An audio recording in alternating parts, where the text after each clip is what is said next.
सलीम साहब, कल हमने देखा कि सेनेट में इंतखाबात को मुलतवी करने के हवाले से करारदाद मंजूर हुई और इसके बाद आपने अपने ट्वीट में खुद इस बात का जिक्र किया है कि जो दो मेन जो किरदार थे, एक दिलावर खान जिन्होंने ये करारदाद पेश की और दूसरे चेयरमैन सेनेट सादिक संजरानी साहब जिन्होंने उस वक्त के रूल्स को मुअत्तल करके इस बात की इजाज़त दी कि ये रेजोल्यूशन जो है पेश की जाए। उन्होंने आपसे मुलाकात की और आपने अपने ट्वीट में इस बात का भी जिक्र किया है कि आपने बड़ा खुरीदने की कोशिश की कि किसके कहने पर ये करारदाद पेश की गई। तो दिलावर खान साहब ने कहा किसी के कहने पे नहीं की गई। आपने फिर ये भी कहा है कि सादिक संजरानी साहब भी बार बार ये कहते रहे कि ना कोई खुफिया प्लानिंग की है, ना कोई साजिश है इसमें। तो आप किस नतीजे पर पहुँचे हैं, कैसे हो गया ये सब कुछ कल? मैं शहजाद इस नतीजे तक पहुँचा हूँ कि ये कोई सीरियस मूव नहीं है और ख़ुद सादिक संजरानी साहब और दिलावर ख़ान और उनके ग्रुप के लोगों का एक सोच थी और ज़्यादातर लोग आप देखें कि जो उस वक्त मौजूद थे वो बलूचिस्तान से ताल्लुक़ रखने वाले थे या फिर खैबर पख्तूनख्वा से ताल्लुक़ रखने वाले थे और वहाँ पे बहरहाल सिक्योरिटी का एक मसला है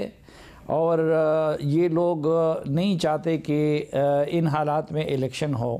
लेकिन मुझे एक तो ये बात बिल्कुल क्लियर है कि इसके पीछे हुकूमत नहीं थी और ये बात भी क्लियर है कि उसके पीछे कोई इस्टेब्लिशमेंट के बड़े और लीडिंग किरदार थे। ये मुझे उनका अपना ही मुंह नज़र आता है और अगर कोई एक जमात उनके इस मुंह की हामी है तो वो शायद JUI होगी। JUI होगी, लेकिन आपने अपने ट्वीट में फिर इस बात का भी जिक्र किया है कि उसके बाद आपकी मौलाना फजल रहमान साहब से भी मुलाकात हुई और उन्होंने भी जो है हैरत का इजहार किया कि ये कैसे करारदाद सेनेट में पेश हुई और मंजूर हुई।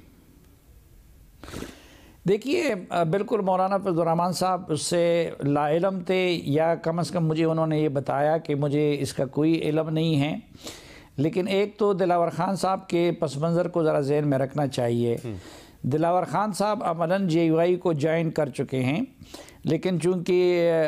ये फ्लोर क्रॉसिंग का या डिफेक्शन का मसला उनके लिए हो सकता था,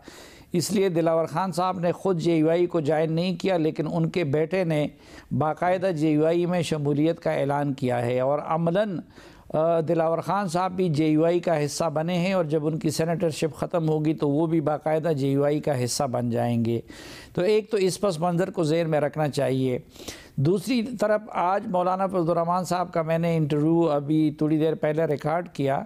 तो मौलाना फजल रहमान साहब ने उसमें कहा है कि मुझे सच्ची उनका ये कहना था कि सच ये है कि मुझे करारदाद की मंजूरी का या करारदाद के पेश होने का कोई इल्म नहीं था,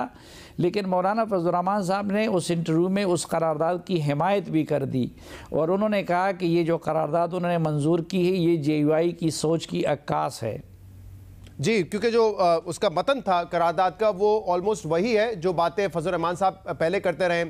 कभी मौसम की ख़राबी की वजह से, कभी सिक्योरिटी कंसर्न्स की वजह से वो कहते रहे कि इलेक्शन मुलतवी हो जाने चाहिए। लेकिन आप कह रहे हैं कि इंटरव्यू में जो आपको दिया है उसमें वो खुलकर कह रहे हैं कि वो हिमायत करते हैं इसकी। तो फजल रहमान साहब की हिमायत करने की वजह आपको क्या नज़र आती है? क्यों चाहते हैं वो इलेक्शन डिले हो? क्या वाकई सिक्योरिटी कंसर्न वजह है या कोई और इसके पीछे रीज़न्स हैं? देखिए, उसमें उन्होंने ये भी बताया कि मैंने उनसे कहा कि 2013 और 2018 में तो हालात इससे ज़्यादा संगीन थे, तो मौलाना फजल रहमान साहब मेरे साथ ये बात मानने को तैयार नहीं थे और उन्होंने कहा कि नहीं, आज हालात 2013 और 2008 से ज़्यादा ख़राब हैं। उनका ये कहना था कि उस वक़्त चूँकि बड़ी बड़ी शख्सियात टारगेट हो रही थी या बड़े बड़े वाक़यात हो रहे थे, मुल्क के बड़े शहरों में हो रहे थे, तो इसलिए लोग उसको ज़्यादा ख़राब समझते हैं।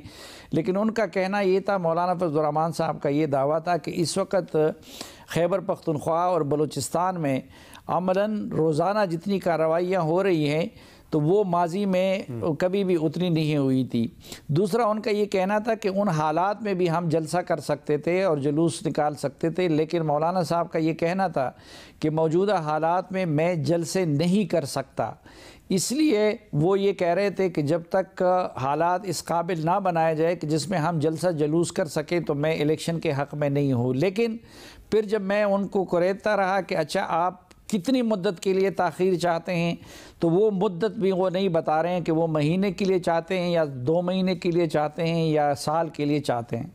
हाँ, ये बड़ा अहम सवाल है क्योंकि अगर महीने 2 महीने की बात हो तो क्या गारंटी है कि 2 महीने में सिक्योरिटी कंसर्न्स उनके दूर हो जाएंगे। लेकिन फिर आप किस नतीजे पे पहुंचे? क्या वाकई ये वजह है या वजह कुछ और भी हो सकती है, जैसे कि खैबर पख्तूनख्वा में क्या वो जीत सकेंगे, कामयाब हो सकेंगे, इस बात का खौफ है उनको, या फिर इस वक्त अमलन उनके अपनी हुकूमत है, गवर्नर उनके रिश्तेदार भी हैं, उनकी पार्टी से भी हैं, और सबको हर कोई ये कह रहा है कि निज़ाम इस वक्त जो है खैबर पख्तूनख्वा में वो JUIF भी चला रही है। क्या ये रीजन हो सकते हैं कि वो चाहते हैं इलेक्शन फिलहाल ना हो?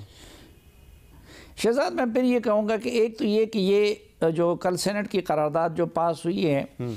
उसको कोई हमने ज़रूरत से ज़्यादा संजीदा ले लिया है, और वो लगता यही था कि एक हंसी मजाक में उसी वक्त ही उन्होंने सोचा है, संजरानी साहब ने और सेनेटर दिलावर ने और उनके बाकी साथियों ने, और उन्होंने मौका से फ़ायदा उठा के इजलास बुला के उसको मंजूर कर लिया। क्योंकि ये मामला तब सीरियस होता अगर हुकूमती तरफ से इस तरह की सोच होती। तो एक तो मैंने बहुत जांच पड़ताल की, बहुत देखा, बहुत तलाश की, लेकिन इस मुंह के पीछे मुझे कहीं से रत्ती भर भी हुकूमत नज़र नहीं आई। और फिर आप जानते हैं कि वज़ीर आज़म अनवारुल हक काकड़ और सादिक संजरानी साहब के ताल्लुकात नहायत ख़राब हैं, और शायद वो टॉकिंग टर्म भी नहीं है। तो और आज मेरी वज़ीर-ए-आज़म से भी बात हुई थी, और वो भी हल्फन ये बात कह रहे थे कि ना उन्हें करारदाद का पता था, ना उनकी हुकूमत इसको सपोर्ट करती है, ना उनका इससे कोई सरोकार है। तो जिस मुंह के पीछे हुकूमत ना हो, और अगर हुकूमत विलिंग है 8 फरवरी को इलेक्शन कराने के लिए, इसी तरह इस करारदाद का न इलेक्शन कमीशन इसका पाबंद है, और ऊपर से सुप्रीम कोर्ट ऑफ पाकिस्तान का ऑर्डर मौजूद है, तो मेरे ख़्याल में मुझे तो अभी तक इलेक्शन के इल्तिवा का कोई वजह और कोई जवाज़ नज़र नहीं आता। जो मौलाना साहब की बात है,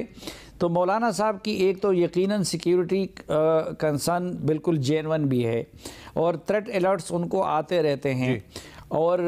वो शायद प्राइम टारगेट भी हैं दहशतगर्दों के लिस्ट में। लेकिन साथ साथ एक मैं समझता हूँ कि जो पिछले 1.25 साल की जो हुकूमत की थी PDM ने, तो उसकी वजह से JUI की वो मकबूलियत उन इलाकों में बरकरार नहीं रही जो उससे पहले थी। तो एक वजह वो भी हो सकती है कि शायद मौलाना साहब ये चाहते हैं कि वो दोबारा अपनी पार्टी को उस पोजीशन में ले आएँ।